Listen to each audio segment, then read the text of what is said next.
সমস্যাকে কখনো সমস্যা মনে করা যাবে না, তার কারণ সমস্যা কোনো সমস্যাই নয়। আর যদি সমস্যা না থাকে তাহলে সেটাই সবচেয়ে বড় সমস্যা।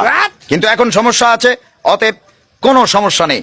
তার কারণ হলো সমস্যার মাধ্যমেই সমস্যাকে সমস্যার মধ্যে ফেলে দিতে হবে। অনেক সমস্যার ভিড়ে একটি সমস্যা হলো নানামুখী সমস্যা। কিন্তু কোন রকম সমস্যায় যদি সমস্যা করতে না পারে তাহলে তো কোনো সমস্যাই নেই। আবার যদি সমস্যা এসে সমস্যাকে আবার সমস্যা করে দেয় তাহলে এটা আরো একটি সমস্যা। সমস্যা নিয়ে কোন রকম কোনো সমস্যা মনে করবেন না। সকল সমস্যায় কোনো সমস্যাই নয়, আবার কোনো সমস্যাই নয়, এটি সবচেয়ে বড় সমস্যা।